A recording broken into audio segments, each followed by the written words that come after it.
वालेकुम जी, मैं थोड़ा भाई मिर्जा जट और मेरे नाल इस टाइम जो खुद कोई तारुफ के मुताज नहीं कि मेरे उस्ताद कबड्डी प्लेयर इंटरनेशनल जिन्होंने इंडिया में अच्छे घोड़े का खिताब मिले इस टाइम मेरे नाल खुते हुए हैं। तो मैं एक मैसेज देना चाहना कि मेरे उस्ताद को काफ़ी दिनों कुछ दोस्त कुछ भाई तनकीद करते हैं टिकटॉक से, उन्होंने टिकटॉक भी आना भी नहीं चाहता, लेकिन असं लैके आए खुद लैके आए कुछ आज तुम आओ चलो शुक्रबाजी एवं इंजॉय मस्ती हैगी है तो आयो करो, लेकिन उस्ताद कोई आमद शौक नहीं क्योंकि अलहमदुल्ला पूरे पाकिस्तान पूरी दुनिया च उस्ताद का ना है। तो कुछ एक उन्होंने एक दोस्त है 15-20 साल का तलक है, एक उतों का इन्हों के गाँव के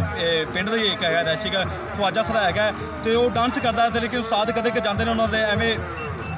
जिन्हें वो जो बोर होंगे पे चले जाते जिवें हर बंदा इंसान की कोशिश होंगी चलो यार कोई इंजॉय करना चाहिए कोई मस्ती करनी चाहिए, लेकिन कबड्डी में ये उस्ताद साढ़े असां पठान उस टाइम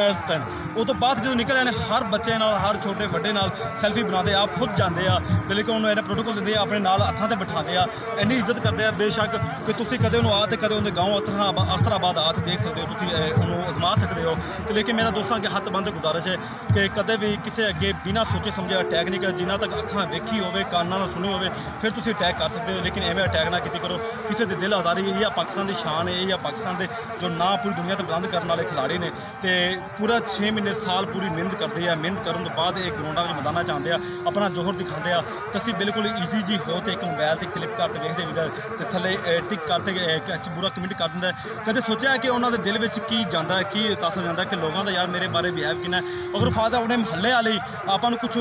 सामने अपने सामने बुरा कहना शुरू हो जावन तो, लेकिन वो उनके बारे उन्होंने बारे की सोचो होगा आप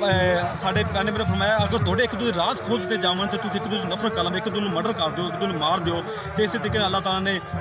इंसान को सोच दी अकल दी। हर इंसान की अपनी पर्सनल जिंदगी पर्सनल लाइफ है, मैं भी अपनी जिंदगी मस्तियाँ मौज मस्तियाँ करना इंजॉय करना, लेकिन मेरे उस्तादा के जो उंगलियां उठाता है अटैक करता है, मेरा उन्हें हाथ बंद दोबारा गुजारिश है कि मेहरबानी कि मेरे उस्ताद बिल्कुल एक शरीफ इंसान है कि दोस्तों ने मोहब्बत करने वाले जो मैनू इन्हें इज्जत दी है, जो इन्हें पूरे पाकिस्तान पाकिस्तान का नाम पूरी दुनिया बुलंद किया, झंडा इन्हें फखर ना पाकिस्तान का बुलंद किया, उनका कोई इंशाल्लाह यूट्यूब पर बकाया वीडियो तुम देख सकते हो जनाब। तो मैंने कोई बार बार गुजारिश है कि मेहरबानी कि कमेंट में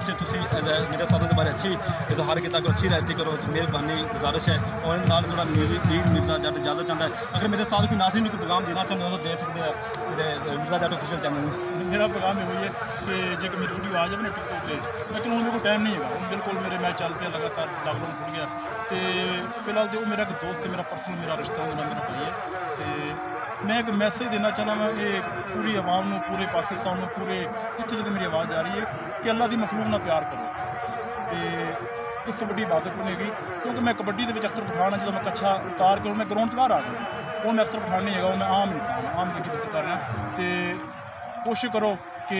किसी की उंगली ना उठाओ, कि पहले सोच समझ लो फिर जाके इस चीज़ रिसर्च करा करो, अपनी जी गलत सोच थी ये ना ख़त्म करो, अपनी सोच बदलो, क्योंकि ना ये दुनिया के तुहानू बड़े बड़े मोड़ मिलेंगे, पर इंशाल्लाह अल्लाह खैर करेगा। ये दोबारा मैं तुहानू मादर करदा मैं दोबारा मेरी इंदा शायद वीडियो ना आवे, तो जो किसी दिल दुखिया ना दिलदारी हुई है मैं सॉरी करता हूँ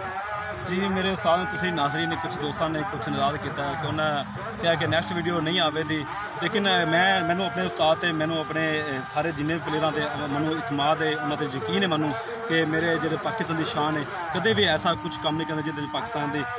ना थले जाए, तो इंशाल्लाह बुलंदी करन दे। मेरे नाज़रीन उस्ताद यूज़ किया है, लेकिन उन्हें जो तुम कोऑपरेट कर सकते मेरे उस्ताद फॉलो करो, लाइक करो, शेयर करो, वो वीडियो अगे तक लैके जाओ। तुम इन्हें पिंड कदे मेरे साथ पिंड आके देखो उन्होंने मुहब्बत उन्होंने प्यार चेक करो, जरूर आना तुम उन्होंने पिंड अख्तराबाद। अस्सलाम वालेकुम।